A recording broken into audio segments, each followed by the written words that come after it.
বাংলাদেশে সরকারি চাকরি পাওয়া কিরম কঠিন, এর চাইতেও কয়েক হাজার লক্ষ কোটি গুণ কঠিন।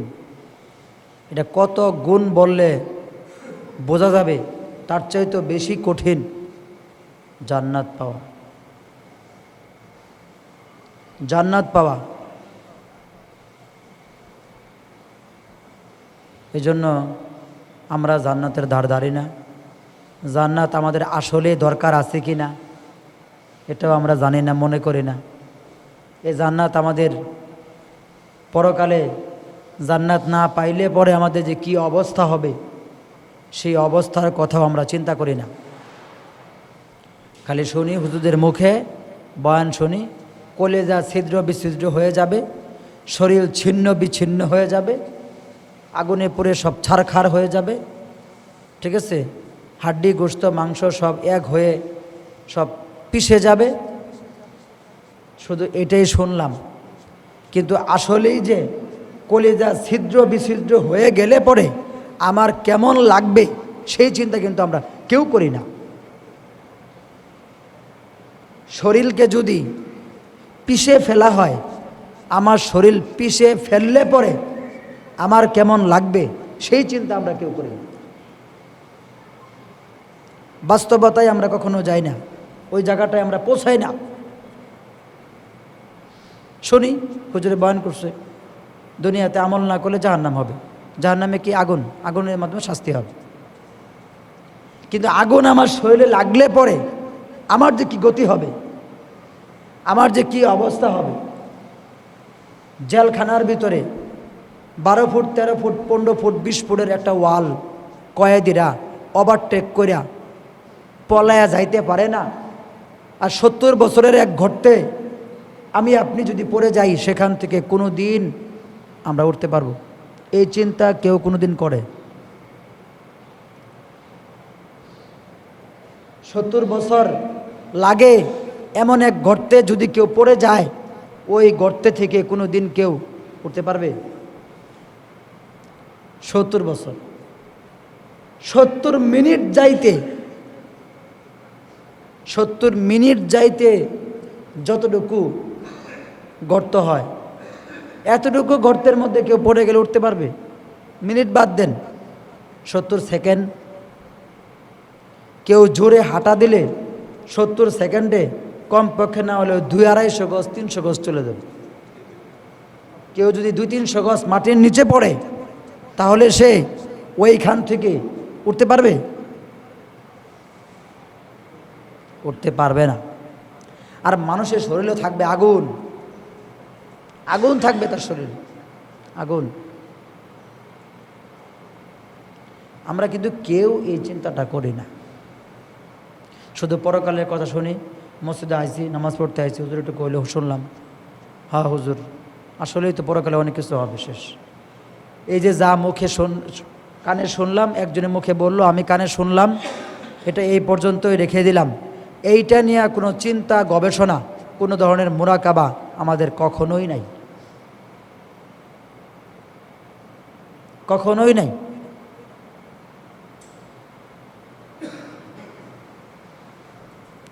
কখনো আপনি একটু সকালে বৈশা একটু আপনি চিন্তা গবেষণা করছেন পরকাল নিয়ে? একটু মাগরিবের পরে আপনি চিন্তা গবেষণা করছেন কখনো? দিনের বেলা কোথাও আপনি বৈশা একটু পরকাল সম্পর্কে, মৃত্যু সম্পর্কে চিন্তা গবেষণা করছেন কখনো? করেন না তো। পরকালে চিন্তা করে এই দুনিয়াতে কী লাভ, আমরা এই চিন্তা করি। আর আমরা মানুষ হয়ে গেছি এখন যান্ত্রিক মানুষ, যান্ত্রিক। এখন আর হাকিকতে মানুষ নাই। যারা হাকিকতে মানুষ, যাদেরকে মানুষ বলে, যার ভিতরে মনুষ্যত্ব আছে, এই মানুষ এখন আর নাই। এখন সব যান্ত্রিক মানুষ। কীরকম যান্ত্রিক মানুষ? আজ থেকে 20 বছর আগে কেউ যদি রোড অ্যাক্সিডেন্টে মারা যায়, এই নিয়ে মানুষের কত ধরনের চিন্তা ভাবনা, কত ধরনের ওই ফ্যামিলিটাকে নিয়ে চিন্তা ভাবনা। এবং কেন, কি জন্য মরলো, কীভাবে মরে গেল, কি হইল, কত কিছু হতো। আর এখন কেউ রোড অ্যাক্সিডেন্টে মারা গেলে এমন একটা অবস্থা হয়, কেউ চাইলেও ওই যে মারা যাইতেছে বা মারা গেছে তার ধারে কাছে যাইতে পারে না। মানুষ এমনিতেও যায় না, আবার যদি কেউ চায়ও যে আমি একটু সহযোগিতা করি, তাও যাইতে পারে না। আবার কোন দিয়ে পুলিশ চলে আসবে, আইসা আবার কোন মামলায় ফাঁসায় দিবে, এই করবে সেই করবে, কারে আবার সাক্ষী বানাবে, ওই সাক্ষীদের আবার বিচার আদালত হবে, তারা আবার কেরা মারে ফেলবে, কত কিছু। এই মানুষ তো আর মানুষ নাই, সব যান্ত্রিক মানুষ হয়ে গেছে। আর এখন যে কবর খনন করতেছে, ওই কবরে যাও সিগারেট খেতেছে, আর খবর নেই। মানে কতটুকুই মানুষ আল্লাহ থেকে, দিন ধর্ম থেকে পিছনে সরে গেছে, দূরে সরে গেছে, যে কবর খনন করতেছে, ওইখানে যায়াও তার পরকালের চিন্তা নাই, আখিরাতের চিন্তা নাই। এলাকার মানুষের মধ্যে থমথমে পরিস্থিতি হওয়া তো অনেক দূরের কথা। এই জন্য মানুষ হয়ে গেছে এখন যান্ত্রিক মানুষ, যান্ত্রিক যন্ত্র। যন্ত্র নষ্ট হয়ে গেলে যেমন কারো কোনো চিন্তা নাই, একটা মানুষ মরে গেলেও, একটা মানুষের ক্ষতি হলেও অন্য মানুষের এই নিয়ে কোনো ফিকির টিকির নেই। না রাষ্ট্রের ফিকির আছে, না রাষ্ট্রের মানুষের ফিকির আছে। পরকালকে নিয়ে, পরকাল নিয়েও কারো কোনো ফিকির নেই। হ্যাঁ, অমুক মারা গেছে, শেষ হয়ে গেছে, মাটি দিয়েছি। আমি তো এখন দেখতেছি সামনে হয়তো বা আগামী 50-60 বছর পরে জানাজা পড়ার মতো লোকজন পাওয়া যাবে না। মানে জানাজা পড়ার সময় নেই, মানে একজন মারা গেছে তার জানাজা পড়তে যাবেন, না না, জানাজা পড়ার সময় নেই, আমি অনেক ব্যস্ত। 50-60 বছর লাগবে না, এই 20 বছর পরেই হবে, আগামী 20 বছর পরেই হবে জানাজা পড়বে, এ সময় মানুষের নাই। আর কবর দেওয়া, মাটি দেওয়া, ওই মাটি দেওয়ার জন্য কেউ নাই। লাশটা কাঁধে করে নিয়ে যাবে কে, এই লোকও পাওয়া যাবে না। নামাবে কে কবরে, মাটি দিবে কে, কবরটা বাস করে রাইখে আসবে কে, এই লোক পাওয়া যাবে না। তো কি করতে হবে, ওই কবরের খাদেম আছে না, লোক রাখছে না, আচ্ছা আপনারা একটু ব্যবস্থা করে দিয়েন। আমার মনে হয় যে 20 বছর পরে না, এখনও এটা অনেক জায়গায় হইতেছে। মানে মানুষ যে মানুষ থেকে দূরে সরতেছে, মানুষ যে পরকাল থেকে দূরে সরতেছে, মানুষ যে আল্লাহ থেকে দূরে সরতেছে, এটি কি আপনি উপলব্ধি করেন? এটা আমি উপলব্ধি করি, আমি এগুলো নিয়ে চিন্তা করি। আপনাদেরও উচিত এগুলো নিয়ে চিন্তা করা, তাহলে না আপনার পরকালের চিন্তা মাথায় আসবে। যেই বিষয়ে আপনি চিন্তাই করেন না, সেই বিষয়ে আপনি কাজ করবেন কেমনে? একটা ইঞ্জিনিয়ার বিল্ডিং বানাইলে ও 100 বার চিন্তা করে, 100 বার চিন্তা করে ওইটার ডিজাইন সে বের করে, কোথায় মাল মেডিসিন কম বেশি দিতে হবে সেটা সে চিন্তা করে, তার নানান কাজ। তা আপনি পরকালে এত মহা মস্ত বড় এক জান্নাত নিবেন, আর কোনো চিন্তা ভাবনা করবেন না, দুনিয়াতে ফাও খাবেন, ফাও পড়বেন, আর বস্তা বলে গুনাহ করবেন, আর পরকালে আপনি ফিরি ফিরি জান্নাত পাই আসবেন। জিনিসটা তো এরকম না, যে আপনার কাছে এরকম মনে হইলো, জিনিসটা এত সহজ না, জিনিসটা বড়ই কঠিন। সহজ হইতো রাসূল যদি এই কথা বলতো, ইল্লা ওয়াহিদা, আমার উম্মতের 73টা দল হবে, একটা দল জান্নাতে যাব আর 72টা দল জাহান্নামে যাবে। রাসূল যদি এই হাদিস না বলতো, যদি এই কথা বলতো আমার উম্মতের 73টা দল হবে, 72টাই জান্নাতে আর একটা জাহান্নামে, তাইলে বুঝতাম যে কিছু ফাও মাও খাইয়া খেয়ে গুনাহ করেও আপনি জান্নাত পাওয়া যাবেন, কারণ 72-এর সংখ্যা মেলা। তো রাসূল তো এই কথা কইল না, বেশিরভাগ লোকরে জাহান্নামে ফাড়াই দিছে রাসূল। হাদিসের মধ্যে আপনি চিন্তা করছেন, 73টা দল, 72টা কি জাহান্নামী, ইল্লা ওয়াহিদা, একটা দল জান্নাতি। তার মানে জান্নাতে যাওয়ার সংখ্যা কি কম? এটা কিরকম কম? 73 গুণের 1 গুণ জান্নাতি, 72 গুণই জাহান্নামী। তার মানে 72% লোক জাহান্নামী, 1% লোক জান্নাতি। তার মানে জান্নাত যে কেউ পাবে না, যে কেউ পাবে না। মানে যে কেউর মধ্যে যদি আপনি পড়ে যান, আমি পড়ে যাই, আমরা যদি ওই 72 দলের মধ্যে পড়ে যাই, তো আমরা তো জান্নাত পাবো না। রাসূলের হাদিসটা আপনি মিথ্যা বলবেন। তাই আমরা যে পরকালকে নিয়ে কি কোনো চিন্তাই করি না। আমাদের মাথায় মানুষের কার্যক্রম দেখলে মনে হয় না যে পরকালের কোনো ন্যূনতম স্বাভাবিক কোনো চিন্তা তার মাথায় আছে, দেখলে মনে হয় না। একেবারেই বেমালুম, সে ভুলে গেছে, মনে হয় এই জগৎ বলতে কিচ্ছু নাই, পরকাল বলতে কিচ্ছু নাই, এমনটা মনে হয়। অথচ অজানা এক রাস্তা, যে রাস্তা জান্নাতে যাওয়ার আগেই 1,20,000 বছর তাকে অপেক্ষা করতে হবে। জান্নাতে যাবে পরে 1,20,000 বছর পার হওয়ার পরে তারপরে তার জান্নাত জাহান্নামের ফয়সালা, চূড়ান্ত ফয়সালা শেখান সেই সময়।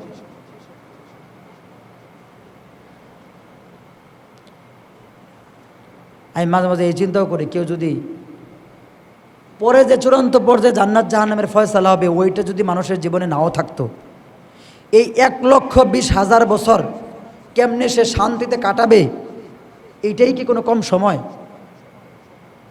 এইটাই কি কোনো স্বাভাবিক সময়? এটা কয় দিন হলে 1,20,000 বছর হয়ে যায়? এটা কয় মিনিট গেলে পরে শেষ হয়ে যায়? এটা কয় মাস গেলে শেষ হয়? এটা কয়টা বছর গুনলে পরে শেষ হয়? এটা কীভাবে শেষ হবে? কেমনে শেষ হবে? কে শেষ করবে? এটা তো সময়, এটা তো আমাদের সামনে এই সময় আমাদের সামনে আছে, এটা পাড়িয়ে দিতে হবে। যদি বলেন আমি এটা বিশ্বাস করি, তো আপনি আপনি ইমানদারি না, আপনি মুসলমানই না যে বিশ্বাস না করেন। হাসরের মাঠে যে 50,000 বছর কোরআনের দ্বারা স্বীকৃত, কবরে 40,000 বছর, এটা হাদিস টাদিস নাই, এটা কোরআনের দ্বারা সবগুলো স্বীকৃত। এই যে 1,20,000 বছর পুরা সময়টা কোরআন ধারা স্বীকৃত এবং সময় উল্লেখ করা, কোনো ব্যাখ্যা তাফসীর না। 50 আলফা সানা, আল্লাহ বলছেন সূরা মাআরিজের মধ্যে যে হাসরের মাঠের সময়টা 50 মানে 50, আলফুন মানে হাজার, সানা মানে বছর, 50,000 বছর। ডাইরেক্ট শব্দ উল্লেখ করে দেখুন, ব্যাখ্যা তাফসীর না যে আপনি পাল্টায় ফেলবেন, সময়টা কমায় ফেলবেন। অমুক আলেম এক মত পেশ করছে, আরেক আলেম করছে না 50,000 বছর, না 50 বছর, এরকম না। আল্লাহ তাআলা ওই সময়টার একদম নির্ধারণ করে দিচ্ছেন যে এত সময়, এই সময় যাবে, এত সময় যাবে। আর এখন থেকে যে কিয়ামত পর্যন্ত যারা কবরে থাকবে, আদম আলাইহিস সালাতু ওয়াস সালাম থেকে নিয়ে কিয়ামতের ইসরাফিল আলাইহিস সালাতু ওয়াস সালাম বাঁশিতে সিংগায়ে ফু দেওয়ার আগ পর্যন্ত যারা কবরে আছে, এটা ফাও সময়, এটা ওই 40,000 বছরের মধ্যে না, এটা ফাও, এটা এমনি থাকবে।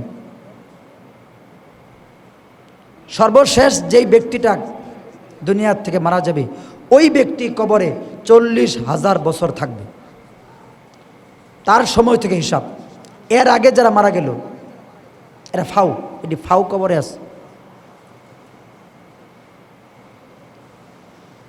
এইভাবে যদি আমি পরকালকে গুছায়া চিন্তা করে করে আপনি যেই বিষয়ের কথা ভাববেন না, যেই স্থান এবং সময়ের কথা চিন্তা করবেন না, সেই স্থানের অবস্থা সম্পর্কে আপনি কাজ করতে পারবেন না। পরকাল সম্পর্কে যারা সবচেয়ে বেশি চিন্তা করে তারা তত বেশি বড় বুজুর্গ হয়। সে সাধারণ মানুষ হোক, আলেম হোক, হাজি হোক, গাজী হোক, যেই হোক। আর পরকাল সম্পর্কে যে যত গাফেল সে তত বেশি বদকার লোক হয়, তত বেশি বদকার লোক। কি পরিমাণ গাফেল, কি পরিমাণ উদাসীন, বেখবর আমরা আমাদের পরকাল থেকে। চোখের সামনে থেকে যে মানুষগুলো নাই হয়ে যাইতেছে, আপনি একটু খেয়াল করেন না যে মানুষটা তো আমার সামনেই ঘোরাঘুরি করছে, ইন্দে ঘুরছে, ওইন্দে ঘুরছে, এই মিহি গেছে, ওই মিহি গেছে, লগে বইয়া চা খাইছেন, ওই মানুষটা যখন মানুষটা যখন নাই, ওই স্থানটা যে খালি, ওই মানুষটা যে ওইখানে আসিন, ওই মানুষটা যে নাই, মানুষটা যে গেছে গা, এতেও কি আপনার হুঁশ ফিরে না? আর কবে ফিরবে? আপনি যে একসাথে কাজ করছেন, আপনি ওই দিয়ে সোতা ধরছেন, আরেকজন ওই মাথায় সোতা ধরছে, সোতা ধরুন না, আরেক বেটা যে ওই মাথায় নাই, হে যে গেছে, আপনার যে হুঁশ হয় না, আপনার কবে হুঁশ হবো? আপনি যে বেউসের লাহান চলতেছেন। আপনি যে একসাথে অফিস করেন, আদালত করেন, আপনার রুমে আপনি বসে আছেন, আরেকজন আরেক রুমে বসে আছে, ওই রুমটাতে যে ওই মানুষটা নাই, ওই চেয়ারটা যে খালি হয়ে গেছে, তবুও যে আপনার হুঁশ ফিরে না যে এখানে তো একটা মানুষ ছিল, সে মানুষটা কোথায় গেল, কার কাছে গেল? একদিন কি আমি যে রুমে বসে আছি, আমার এই চেয়ারটাও যে খালি হয়ে যাবে, তবুও যে আপনার হুঁশ ফিরে না, তার কবে ফিরবে? তবুও যে হুঁশ ফিরে না।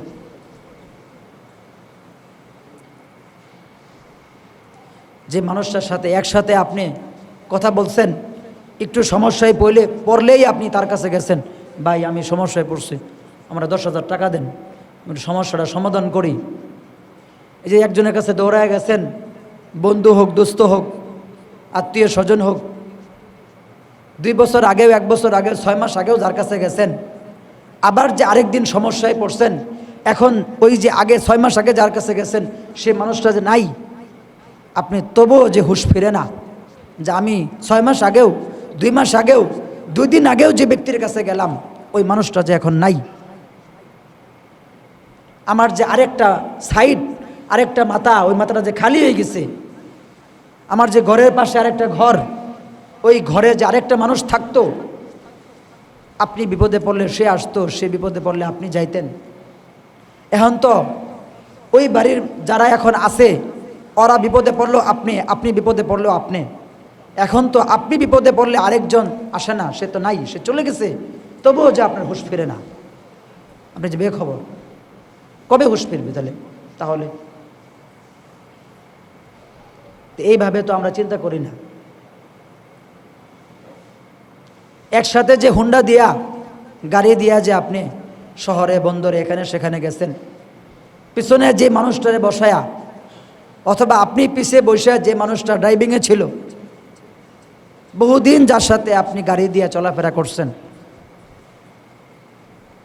পিছনের বসা মানুষটা যে আর আপনার সাথে নাই, আপনার যে খবর নেই। মানুষটা যে আপনি 2 দিন আগে, 5 দিন, 10 দিন, 1 মাস, 2 মাস, 5 বছর আগে যে আপনি কবরে রেখে আসছেন, আপনার তবুও যে হুঁশ ফিরে না, তাহলে আপনার কবে হুঁশ ফিরবে? আপনি খেলছেন, ফুটবল খেলছেন, ক্রিকেট খেলছেন, আরও কত খেলা আছে, এগুলো খেলছেন। আপনি এই পাশে ছিলেন, আরেক কিছু ভাই এই পাশে ছিল, ওই পাশে যে 10 জন, 12 জন, 15 জন ছিল, তাদের মধ্যে যে 3-4 জন নাই, ওই সাইডটা যে খালি, তবুও তো আপনার হুঁশ ফিরে না। যে গত বছর আমরা 8-10 জনে খেলছিলাম, তবুও তো যুবকের হুঁশ ফিরে না, তো কীভাবে হুঁশ ফিরবে? আপনি যে জমিনটার মালিক, ওই জমিনের সাইডে আরেকটা জমি আছে, ওই জমিটার মালিক আরেকজন, কিন্তু ওই জমিনের মালিক চেঞ্জ হয়ে গেছে, আরেকজন ওই জমির মালিক হয়ে গেছে, তবুও যে আপনার হুঁশ ফিরে না যে আমার সাথের জমির মালিক চেঞ্জ হয়ে গেছে। একসময় যে আমি যে জমির মালিক দাবি করতেছি, এটাও যে আমিও যে চেঞ্জ হয়ে যাব, পরিবর্তন হয়ে যাব, তবুও যে হুঁশ ফিরে না। এইভাবে যদি আপনি পরকালকে চিন্তা করতেন, পরকাল আপনার জন্য অনেক সহজ হয়ে যেত, পরকাল মানা আপনার জন্য সহজ হয়ে যেত, পালন করাও সহজ হয়ে যেত। আমি সবচেয়ে বেশি দেখি বর্তমান দুনিয়ার মানুষ সবচাইতে বেখবর পরকাল সম্পর্কে, সবচাইতে বেখবর, একেবারেই বেখবর, বেমালুম, কোনো খবর নাই। হ্যাঁ আছে হ্যাঁ চিন্তায়, পরকাল আছে পরকালের মধ্যে, কিন্তু ওইটাও যে একটা কাল, ওই কালেও যে আমাদের ফিরতে হবে, এবং ওইটাই যে আমাদের গন্তব্যস্থল, মানে ওই স্থানে আমাকে যাইতেই হবে, কোনোভাবে ওই স্থান থেকে আমি বাঁচতে পারবো না, এই চিন্তা আমরা কেউ করি না, যে ওইখানে আমাকে অবশ্যই যাইতে হবে। আমি খুব তাড়াতাড়ি এই তো আমি চলে যেতেছি, এখনই চলে যেতেছি। এইভাবে তো আমরা চিন্তা করি না, যে কারণে আমাদের দ্বারা গুনাহ হয় বেশি, অন্যায় অপরাধ কাজ হয় বেশি, মানুষের সাথে অন্যায় হয়, আল্লাহর হুকুমের বিধান লঙ্ঘন হয়, রাসূলের সুন্নত তরক হয়, হাজার হাজার সুন্নত তরক হইতেছে। কতবার বলছি যে আমি যে রাসূলের একটা সুন্নতকে উপেক্ষা করি, জানিও না মানিও না, মানার চেষ্টাও করি না, তাহলে কেমনে আমি কবরে গেলে রাসূল আমার কইব হ এটা আমার উম্মত, এরম চিনি তো। রাসূল যদি ওই দিন কারো বিপক্ষে হয়ে দাঁড়ায়, এটা তো স্পষ্ট হাদিস, দুইটা অবস্থা হবে, হয় রাসূলের আকৃতি তার সামনে তুলে ধরা হবে, মৃত ব্যক্তির সামনে তুলে ধরা হবে, অথবা তার কবরের সাথে রাসূলের কবর সুরঙ্গ করে দেওয়া হবে, মানে একদম দেখা যাবে। ফেরেশতারা রাসূলকে দেখায়া বলবে হাল তারিফুহু, এই ব্যক্তিকে তুমি চিনো?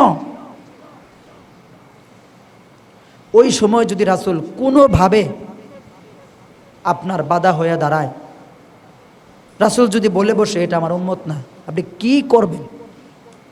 কার কাছে বলবেন? কার কাছে বিচার দিবেন? কার কাছে গেলে পরে আপনি মুক্তি পাবেন? চিন্তা করছেন না আপনি কখন? চিন্তা করেন না তো। চিন্তা যদি করতেন তাহলে কখনোই আপনার জীবন চলার পথে গুনাহ হইতো না, সমস্যা হইতো না। কোনোভাবে যদি রাসূল বাধা হয়ে দাঁড়ায়, স্বীকার না করে যেটা আমার উম্মত, স্বীকার না করে, আপনি কি করার আছে? রাসূলে মারতে পারবেন? ওখানে যায় মারতে পারবেন? ফেরেশতার সামনে গর্জন লইয়াতে ফেরেশতারা দাঁড়ায় রয়েছে, মুনকের নকিরের হাতে যে দুটি হাতুড়ি থাকবে, দুনিয়ার সমস্ত মানুষ এবং জিন মিলে ওই হাতুড়ি ওজন করতে পারবে না। আপনি কি মনে করেন এখানে হাতুড়ি না অন্য কিছু? এটা এই বর্তমান দুনিয়াতে 800 কোটি মানুষ আছে, জিন আছে আর 10 ডাবল, মানুষ যা আছে এর চাইতে 10 গুণ আছে জিন। তো সারা দুনিয়ার সমস্ত জিন ইনসান মিলেও মুনকির নকিরের একটা হাতের হাতুড়ি ওজন করতে পারবে না। ওটা কি হাতুড়ি না অন্য কিছু?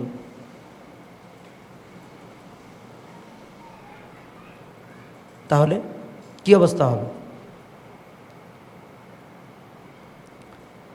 আমি তো কিতাবে পড়ছি, যখন মানুষকে কবরে নামানো হবে আর শেষ মানুষটা যখন চলে আসবে, 40 কদম চলে আসবে, এরপরে যে আসমান থেকে কবর পর্যন্ত বিশাল বিশাল সিঁড়ি হয়ে যাবে, ফেরেশতারা ধাপ ধাপ ধাপ ধাপ করে ওই জায়গা দিয়ে নামবে, মানে কবরে আসবে।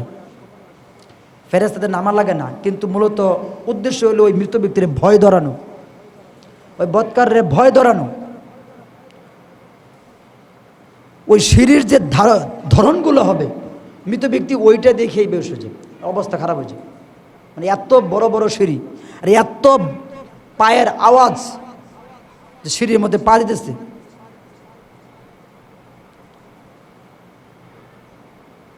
ধাপ ধাপ করে কবরে নামবে, ওর অবস্থা ওইখানে খারাপ। ওই মুনকির নকির কবরে আসা লাগবে না, ওই আগেই অবস্থা খারাপ হয়ে যাবে। যে কী খারাপ হবে ওটা আমিও বলে বোঝাতে পারবো না, আপনিও শুনে বুঝবেন না ওটার ধরনটা কেমন হবে। ওটা এমনই এক সিচুয়েশন, এমনই এক অবস্থা, এমন এক পরিস্থিতি, ওই পরিস্থিতি আপনার একাই মোকাবেলা করতে হবে, কেউ আপনাকে ওই পরিস্থিতি মোকাবেলা করে দিতে পারবে না। তো ওই সময় আপনার সাথে শুধুমাত্র নেক আমল, আর কিচ্ছু না।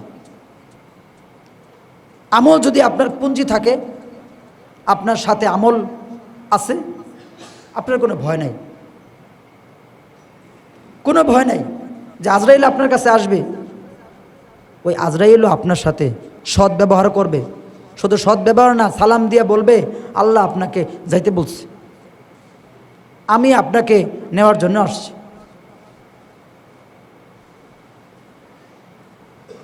তো আজরাইল আমাকে সালাম দিবে, আল্লাহ আপনাকে যাইতে বলছে, আমি আপনাকে নেওয়ার জন্য আসছি।